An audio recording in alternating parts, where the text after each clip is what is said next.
नमस्कार, मैं हूं अर्जुन चौधरी और आप देख रहे हैं महाराजगंज लाइव। हम इस समय खड़े हैं लोकसभा 63 महाराजगंज के सदर विधानसभा क्षेत्र के घुघुली में और चुनावी चर्चा के दौरान हम आए हुए हैं। इस समय समाजवादी पार्टी के जो राष्ट्रीय सचिव हैं नियोजन सभा के अमरजीत यादव उर्फ पप्पू यादव, उनके आवास पर यहाँ पर कुछ समाजवादी पार्टी के नेतागण बैठे हुए हैं। उन लोगों से हम चुनाव को लेकर के बातचीत करेंगे कि वो लोग क्षेत्र में भ्रमण कर रहे हैं तो लोगों की क्या प्रतिक्रिया मिल रही है और किस मुद्दे पर वो लोग जो है जनता के बीच में जा रहे हैं। आइए जी सर, अपना परिचय। जी, मैं अमरजीत यादव हूँ, समाजवादी पार्टी में के राष्ट्रीय कार्यकारिणी नियोजन सभा में सचिव रहा हूँ। जी बताएं सर, आप जनता के बीच में जा रहे हैं तो किस मुद्दे पर आप जो है लोगों से वोट की अपील कर रहे हैं?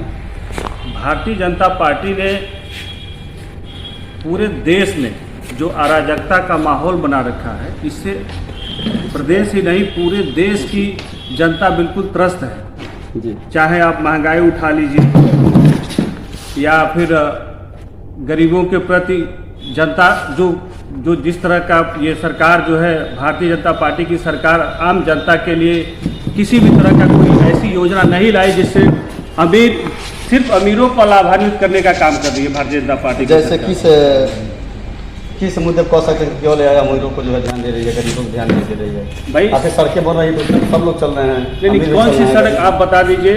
पूरे उत्तर प्रदेश का ही आप ले लीजिए। समाजवादी पार्टी की सरकार आदरणीय राष्ट्रीय अध्यक्ष अखिलेश यादव जी का जो काम किया गया है, चाहे कैंसर इंस्टीट्यूट ले लीजिए या फिर लखनऊ से दिल्ली तक का आगरा लखनऊ एक्सप्रेसवे ले लीजिए या फिर लखनऊ में मेदांता अस्पताल ले लीजिए। समाजवादी पार्टी की सरकार ने जो भी काम किया है, भारतीय जनता पार्टी के लोग सिर्फ उसी का फीता काट रहे हैं। इनके पास कोई ऐसी योजना नहीं है, कोई ऐसा काम, ये एक काम बता दें जो करके जनता के बीच में जाए। ऐसा कोई काम आप बता दीजिए। बेरोजगारी चरम सीमा पे आप देख रहे हैं। एक तरफ 70 साल के प्रधानमंत्री एक बार और मौका मांग रहे हैं कि मैं एक बार और चाहता हूं कि आप मुझे प्रधानमंत्री बनाएं। वहीं 10-27 साल का लड़का, 25 साल का लड़का जो भर्ती में जाता है, मेहनत करके, गरीब परिवार का आदमी मेहनत करके किसी तरह से पेपर देता है, नौकरी के लिए तैयारी करता है, लेकिन उसका पेपर लीक हो जाता है। अगर होता भी है तो भारतीय जनता पार्टी की सरकार उसे 4 साल या 3 साल में कन्वर्ट कर देती है। बताती है कि जो आप 3 साल के लिए नौकरी, 27 साल का युवा जिसके पास तमाम आने वाले समय में अपॉर्चुनिटी है, उसे सिर्फ उन्होंने 3 साल में 4 साल में निपटा दिया और अपने 70 साल इसके बाद भी उनको और मौका चाहिए। आखिर ये मौका जो है कांग्रेस को भी जो है बताया जा रहा है कि 70 साल जो है कांग्रेस जो है राज किया है, तो उसमें जो है ये सारी चीज़ें जो भी इस समय जो परेशानियाँ आप लोग गिना रहे हैं, उस चीज़ को ध्यान में रख करके क्यों नहीं वो विकास किया गया? 70 साल की बात आपने बहुत अच्छी कही। 70 साल पहले फ्लैग जैसी खतरनाक बीमारी आई थी जी, आई थी ना जी। चेचक जैसी खतरनाक बीमारी आई थी जी। आप बताइए उस दौरान जो दवा बना था, कांग्रेस की सरकार ने जो भी दवा बनाई, चाहे पोलियो का हो, वही दवा आज भी हम यूज करते हैं 70 साल बाद भी। भारतीय जनता पार्टी के सरकार में भी हम उसी दवा को यूज करते हैं जो 70 साल पहले कांग्रेस की सरकार ने बनाई थी। वही चीज हम आज भी इस्तेमाल करते हैं। लेकिन जब एक और महामारी हमारे बीच कोरोना आई और कोरोना के दौरान व्यक्तिगत लाभ में, पार्टी का अपना लाभ पहुंचाने के लिए भारतीय जनता पार्टी की सरकार ने हम सभी को बेबस किया कि हम लोग गलत तरीके का दवा का इस्तेमाल कराएं। हम जैसे 45 साल 40 साल के युवा और साथ साथ पूरे देश के लगभग 99% लोग इस दवा को इस्तेमाल करके अपना जीवन बचाने में उसको इस्तेमाल किए। लेकिन आप बताइए आज क्या स्थिति है? आज आप खुद बताइए, एक 40 साल का युवा लड़का रोड पे चल रहा है और अचानक से गिर रहा है और उसका डेथ हो जा रहा है। इसका क्या कारण है? WHO ने क्या माना? अमेरिका में क्या इसके चर्चा हो रही है? तो कहीं न कहीं व्यक्तिगत लाभ के लिए बॉन्ड के जुगाड़ में भारतीय जनता पार्टी के लोगों ने पूरे देश की जनता को मौत के हवाले करने का काम किया। क्या यह जनता भूल गई है? देश की जनता ये भूल गई है? किसान खुशहाल है। इस समय 2000 रुपया उन लोगों को मिल रहा है हर 4 महीने पर। तो किसान खुशहाल नहीं, मोदी सरकार ने हमारे लिए व्यवस्था बहुत बढ़िया किया है। इस पे आप क्या कहना? कोई किसान खुशहाल नहीं है। किसान अगर खुशहाल होता तो एमएसपी पे आप बताइए हरियाणा और दिल्ली में क्या स्थिति थी। किसान अपनी बात रखने के लिए दिल्ली जा रहे थे, रोड में इतने बड़े बड़े कील जैसे आतंकियों के लिए बिछाया जाता है, जो इंडिया पाकिस्तान के बॉर्डर पे हमारे देश में वो व्यवस्था कराई गई किसानों के लिए। क्या कितने किसान जो है मौत के घाट उतर गए, इसका जिम्मेदार कौन है? भारतीय जनता पार्टी है जी। भारतीय जनता पार्टी को इसका जवाब देना होगा और जवाब जनता इस बार लेने जा रही है। इस चुनाव में भारी बहुमत से कांग्रेस के साथ 90% 80% लोग गांव-गांव में 80% लोग एक तरफा जो है कांग्रेस गठबंधन के साथ खड़े हैं। आपको क्या लगता है, क्षेत्र में आप चल रहे हैं, लोग जो है अगर बदलाव चाहते हैं, अगर सरकार जो है कांग्रेस की बनती है तो क्या लगता है, किस प्राथमिकता क्या रहेगी, कौन सा काम जो है आप लोग पहले करना चाहेंगे? प्राथमिकता रहेगी हमारे मैनिफेस्टो में, हमारी गठबंधन इंडिया गठबंधन के लोगों ने बैठ के जो मैनिफेस्टो बनाया है जी, वो एक एक गरीब लोगों के एक एक व्यक्ति तक वो लाभ पहुंचाने का कार्य किया जाएगा। नौकरी के लिए आपने मैनिफेस्टो पढ़ा होगा, जो ही सरकार बनेगी, सरकार बनते ही लाखों युवाओं को नौकरी दी जाएगी और उसके साथ ही साथ गरीब जो लोग हैं जिनके वहाँ ITI इंजीनियरिंग करके बच्चा बैठा हुआ है उनके लिए 8,000 साढ़े 8,000 रुपया का योगदान जो है गठबंधन की सरकार देगी। अगर किसी परिवार में एक लड़का इंजीनियरिंग करके घर बैठा है तो 8,500 रुपया उसको लाभ मिलेगा। इस तरह से 8,500 रुपया महीना अगर एक परिवार को मिलता है तो आप बताइए उस परिवार में क्या दिक्कत रहेगी। एक साल में 1 लाख रुपया आएगा। उसी परिवार में अगर कोई महिला बेरोजगार बैठी, महिला जो बुजुर्ग महिला बैठी, उसको 8,500 मिलता है, जो सरकार कभी नहीं देती थी। यही आप बताइए, कांग्रेस की सरकार जब आई थी 70 साल पहले, आपने जो बात कहा जी, 70 साल पहले जब कांग्रेस की सरकार आई थी तो उस सरकार ने ये जो राशन है, ये राशन वितरण करने का जो योजना लाई थी वो कांग्रेस सरकार ले आई थी। उस समय राशन अभी इसमें करीब कोरोना के जस्ट पहले की बात बता रहा हूँ, 2 रुपये पर केजी जो है राशन मिलता था, चावल या गेहूँ। अगर हम मान लीजिए 2 रुपये पर केजी के हिसाब से एक व्यक्ति को अगर 5 किलो राशन मिलता है तो 5 दूनी 10 रुपये का राशन मान लीजिए। अगर 50 किलो मिलता है तो 5 दूनी 100 रुपये का राशन हो गया। लेकिन उस 100 रुपये के राशन के आड़ में भारतीय जनता पार्टी के लोग सीधा जनता से बिजनेस किया जा रहा है। भारतीय जनता पार्टी के लोग कहीं न कहीं, आप बताइए, दाल पहले कितने रुपए किलो था? दाल पहले मान लीजिए 100 रुपये किलो होगा, अधिक से अधिक 100 रुपये किलो होगा। आज के डेट में 150 पौने 200 रुपये किलो है। गैस सिलेंडर पहले कितना रुपये किलो था? 400 रुपये सिलेंडर था, आज 900 रुपये से 1100 से 900 रुपये तक हो गया। तो कहने का मतलब यह है कि किसी भी तरह से ये सरकार जो है सिर्फ पूंजीपतियों के बारे में सोच रही है, गरीब जनता के बारे में कुछ नहीं। गरीब जनता से सिर्फ बिजनेस करना चाहती है सरकार। आपके कहने का मतलब है कि इस समय जो है देश की जनता महंगाई और बेरोजगारी दोनों चीज़ से त्रस्त, बहुत ज़्यादा त्रस्त है। जनता इतना त्रस्त है कि आप समझिए कि ये जो है आपातकालीन स्थिति है जनता के लिए। जनता एकदम वोट पे खड़ी है। जनता चाह रही है कि जितना जल्दी हमारे सामने वो मशीन आए और हम वोट बटन दबा करके कांग्रेस को विजयी बनाए और भारतीय जनता पार्टी को दूर भगाने का काम करें। संविधान की बात है।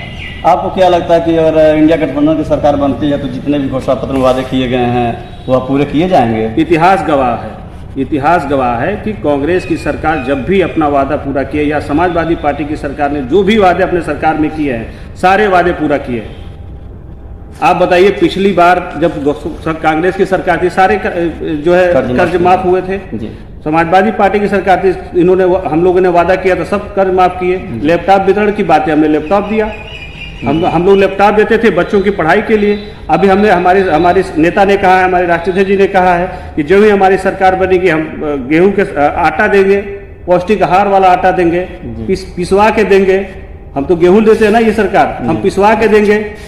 तो अब बताइए, उसमें पौष्टिक चीजें मिली होंगी जो गरीब लोगों को कभी नहीं मिल सकती है, वो गवर्नमेंट के थ्रू मिलेगी। उनके बच्चे पौष्टिक आहार खाएंगे और मजबूत होंगे। जनता के बीच में क्या प्रतिक्रिया मिली, क्या लगता है? जनता तैयार है? जनता बिल्कुल महंगाई से, बेरोजगारी से, बेतहाशा महंगाई है। हम खुद समझते हैं, हम लोग भी मीडियम क्लास के लोग हैं। जनता महंगाई से इतनी परेशान है कि जनता इस बार बिल्कुल उखाड़ के फेंकने के मूड में। हम लोग जिस गांव में भी जा रहे हैं 80% 90% लोग हमारे साथ खड़े रह रहे हैं। चलिए, बहुत बहुत धन्यवाद। हमारे साथ जो है भूगोल कांग्रेस कमेटी के अध्यक्ष डॉक्टर घनश्याम मिश्र जी बैठे हुए हैं, मौजूद हैं। हम उनसे भी जो है चुनावी मुद्दा को लेकर के बातचीत करेंगे और उनसे भी जो है चुनाव को लेकर के जानेंगे, बताएंगे। जी, मैं doctor Ghanshyam Mishra, block Congress committee Hooghly block के अध्यक्ष। सर, चुनावी मुद्दा क्या है? आप भी क्षेत्र में भ्रमण कर रहे हैं, लोगों के बीच जा रहे हैं, क्या लगता है? देखिए, चुनाव एक समय पर होते रहते हैं, मुद्दा भी होते रहते हैं, मगर मुद्दा का चुनाव नहीं होता। और मुद्दा हर परिवार में होता है, वैसे ही देश में मुद्दा है जी। और मुद्दा हमारे यहाँ 3 स्तर पर, बड़े स्तर पर 3 स्तर पर मुद्दा होता है। कौन कौन से?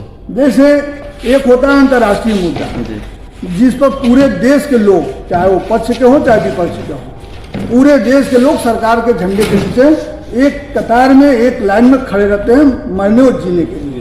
अगर कोई बाहरी युद्ध हो जाए, कोई बाहरी विदेश से कोई आक्रमण हो जाए, कोई परेशानी हो जाए, तो हम लोग आपसी मतभेद भूल करके उस मुद्दे पर एक हो जाते हैं। यानी देश के लिए सभी लोग जो है तैयार रहते हैं जी। फिर होता है आपका राष्ट्रीय मुद्दा।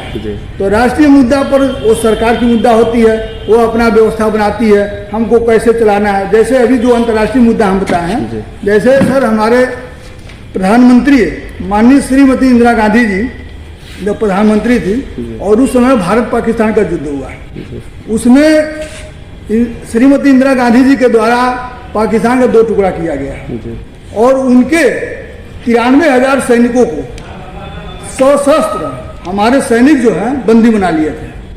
लेकिन उस मुद्दे का कोई राजनीतिकरण हमारे प्रधानमंत्री जी ने नहीं किया। वो राष्ट्रीय मुद्दा था, उसमें हम लोग एक थे, वो चुनाव में उसका लाभ नहीं लिया। और आज की स्थिति क्या है? एक एयर स्ट्राइक कितना ढिढोरा पीटा जाता है, होता है सर ना? एक एयर स्ट्राइक का, वो भी सही है कि गलत, वो तो जांच का विषय है, लेकिन कितना ढिढोरा पीटा जाता है। लेकिन वो इतिहास गवाह है कि 93,000 सैनिक पूरे विश्व में आज तक किसी भी 2 देशों के बीच जो युद्ध हुआ उसमें बंदी नहीं बनाए गए, लेकिन सरकार ने उसका लाभ नहीं लिया। फिर जो राष्ट्रीय मुद्दे आते हैं, तो राष्ट्रीय मुद्दे अभी हमारे महासचिव यहाँ जो यादव जी बैठे हुए पप्पू भाई, इन्होंने बहुत अच्छी बात की कि जो भी आपदा आया, चेचक, डिप्थीरिया, पोलियो, तो सरकार लगातार काम की उस मुद्दे पर, लेकिन कभी उसका ढिढोरा नहीं पीटी जी, अपने संसाधन से कभी चुनाव में नहीं उसका मुद्दा उठाया कि हम लोगों का चेचक का टीका लगवा रहे हैं कि डिप्थीरिया का लगवा रहे हैं, काली खांसी का लगवा रहे हैं। अभी कुछ समय पहले तक अभी आता था ना वो पोलियो का, अमिताभ बच्चन जी का आता था ना, 2 बूंद जिंदगी के, आपको याद भी होगा सर। और दूसरा क्या स्लोगन था? एक भी बच्चा छूटा सुरक्षा चक्र टूटा। तो हमारी कांग्रेस सरकार चुनाव में उसका लाभ नहीं जिक्र की नहीं की। और आप क्या किए? महामारी, जैसे हमारे अभी पप्पू भाई कहा है कि कोरोना महामारी, तो कोरोना वो एक आपदा था, पूरे देश में उस मैटर पर हमारे देश के लोग, माननीय प्रधानमंत्री जी जो यशस्वी प्रधानमंत्री है, उनके पीछे खड़ा था, उनके बात पर लोग ताली बजाए और थाली बजाए, ठीक ना? और उस समय एक शब्द, 2-3 शब्द उसी समय से आया था हम लोग को सुनने में, और फिर हम नहीं आता है, जैसे लॉकडाउन, क्वारंटीन, आइसोलेट होता है ना जी। लेकिन उसमें क्या हुआ? पूरे देश के लोग उनके साथ थे, आपने लॉकडाउन किया, पूरे देश को जहाँ वहीं स्टॉप कर दिया।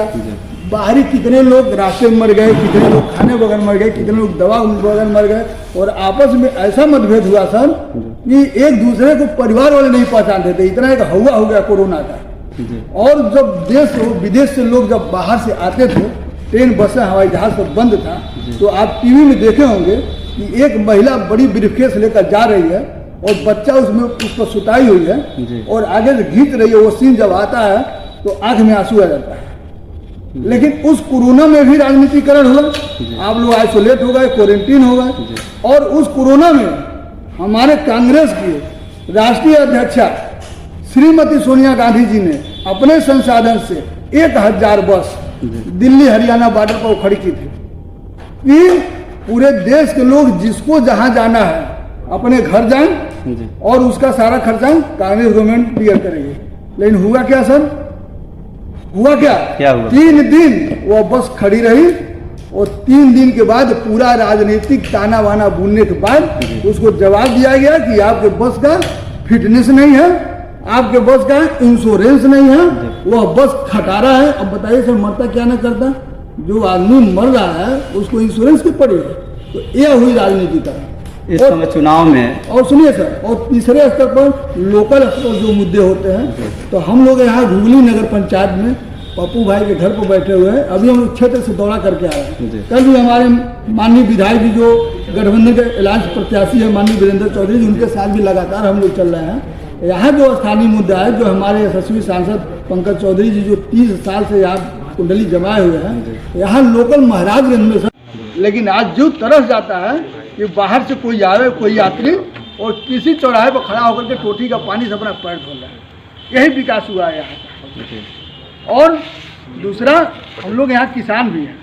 हाँ, किसानों का। और यहाँ ये जो पूर्वांचल का ये जो चीनी उद्योग यहाँ का था जी। और जो फैक्ट्रियाँ लगी हुई थी, गुगली चीनी मिल, फरंदा चीनी मिल, गरौरा चीनी मिल, कप्तानगंज चीनी मिल, जानते हैं सर, उसमें 2 लाख से ऊपर मेरा फंसा हुआ है कप्तानगंज शुगर फैक्ट्री में जी। और जितने किसान बंधु हैं सबका फंसा हुआ है। कोई मांग नहीं कर रहा है। कोई हमारे यशस्वी सांसद, यशस्वी विधायक जो लोग हैं, यह नहीं मांग करते हैं कि वह पेमेंट कब होगा, कैसे होगा। किस बात का यशस्वी है सर? जब घोगली चीनी मिल बंद हुआ तो उस समय सरकार शायद कांग्रेस के ही नहीं जी। उस समय सरकार कल्याण सिंह की थी। यहाँ प्रदेश में क्यों सर? भारतीय जनता पार्टी की सरकार। भारतीय जनता पार्टी वहाँ थी। देश में और दिल्ली की सरकार कौन थी? प्रधानमंत्री कौन थे उस समय?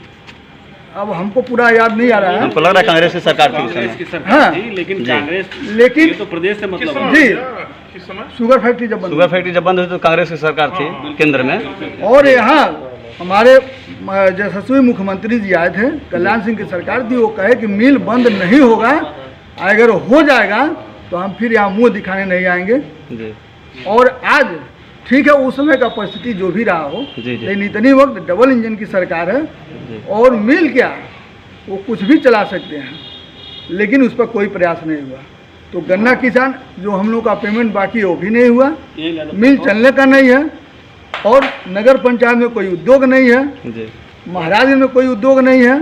तो यह एक बहुत बड़ी बीमारी है यहाँ की, बेरोजगारी की। जी। और हमारे जब गठबंधन प्रत्याशी माननीय वीरेंद्र चौधरी जी जीतेंगे, उन्होंने वादा किया है, हम लोग भी क्षेत्र में वादा कर रहे हैं कि फरंदा मिल को पहले चलवाएंगे, क्योंकि वह अभी पोजीशन ठीक है। अब बाकी लोगों पर बात होगा और जो भी विकास काम होगा हम लोग करवाएंगे। और जो चुनाव के मुद्दे हैं सर, तो चुनाव में हमारा घोषणा पत्र है जी। और घोषणा पत्र में किसी वर्ग को नहीं छोड़ा गया है। उस घोषणा पत्र को हम लोग फॉलो करेंगे। और पूरे देश में इस समय कांग्रेस की हवा चल रही है और हमारे यशस्वी जो राहुल गांधी जी हैं, पूर्व कांग्रेस के अध्यक्ष, उनके नेतृत्व में सरकार बनेगी और एक मजबूत प्रधानमंत्री होगा। एक स्लोगन इस चुनाव में देखने सुनने को मिल रहा है कि जो राम को लाए हैं हम उसको लाएंगे, यानी राम मंदिर का श्रेय जो है भाजपा को जा रहा है। और जहाँ तक जो है वो लोग क्षेत्र में जो है उसको लेकर के लोगों से बातचीत कर रहे हैं। इस पे क्या कहना चाहेंगे आप? देखिए सर, राम को तो हम लाए हैं, न वो लाए हैं जी। राम सबको लाए, ये बात हजम होती है। रही बात ये कि राम की राजनीति वही लोग करते हैं। हमारी पार्टी सेकुलर पार्टी है। हमारे देश में सारे धर्म के लोग रहते हैं और सबको अपने अपने धर्म, सारे जात के लोग हैं और अपने अपने जात के हिसाब से अपने धर्म मानने का संवैधानिक अधिकार मिला हुआ है। मैं भी हिंदू हूँ, मैं भी राम को मानता हूँ। अभी इनका प्रचार हो रहा है, प्रचार गाड़ी में लगा हुआ है कि अयोध्या बन गया, अब मथुरा की बारी है। तो अयोध्या भैया कोर्ट से बना, मथुरा भी कोर्ट का आर्डर होगा तो बनेगा। हमको उससे कोई एतराज़ नहीं है। और रही बात आस्था की, तो जितना उनका आस्था उतना ही मेरा भी आस्था है। और आस्था का ही देन है। मैं सर कर्म में विश्वास करता हूँ। वर्क इज ए वर्शिप, और कर्म की ही देन है कि इतिहास गवाह है, संत रविदास जी बनारस में चमड़ा सिलते थे और जटायुराज गिद्ध जो है वो क्या खाते थे सब लोग जानते हैं। लेकिन राम का दर्शन उनसे भी हुआ और भगवान का दर्शन उनसे भी हुआ। तो वो आस्था के विषय है, बाकी वो लोग जाने, उनका काम है। आपको क्या लगता है महाराज का सांसद कौन बनेगा? वीरेंद्र चौधरी निश्चित रूप से। आपको क्या लगता है महाराज में सांसद कौन बनेगा? आपको क्या लगता है महाराज में सांसद कौन बनेगा? आपको क्या लगता है महाराज में सांसद कौन बनेगा? वीरेंद्र चौधरी बनेंगे। आइए कुछ लोगों से हम और बातचीत करते हैं। महाराज में सांसद कौन बनेगा? वीरेंद्र चौधरी। महाराज में सांसद कौन बनेगा? वीरेंद्र चौधरी। महाराज में सांसद कौन बनेगा? वीरेंद्र चौधरी। महाराजगंज का सांसद कौन बनेगा? वीरेंद्र चौधरी। अभी अभी आप लोगों ने देखा चुनावी चर्चा के दौरान जो भी जो है कांग्रेस पार्टी का या एनडीए गठबंधन का जो भी घोषणा पत्र है बताया गया है, उस जो भी वादे उसमें किए गए हैं उसको पूरा किया जाएगा। और प्रत्येक वर्ग के लिए जो विकास का जो उसमें लिखा गया है काम करने के लिए, जो न्याय की गारंटी दी गई है उस पर जो है उस चीज़ को फॉलो किया जाएगा। और आगे जो है हम ऐसे ही आप लोगों को चुनावी चर्चा के दौरान अन्य लोगों से बातचीत करते हुए हम आप लोगों को इसका फीडबैक आप लोगों तक दिखाते रहेंगे, बताते रहेंगे। तब तक के लिए आप लोग हमारे चैनल से जुड़े रहिए, आप लोग देखते रहिए महाराजगंज लाइव। नमस्कार।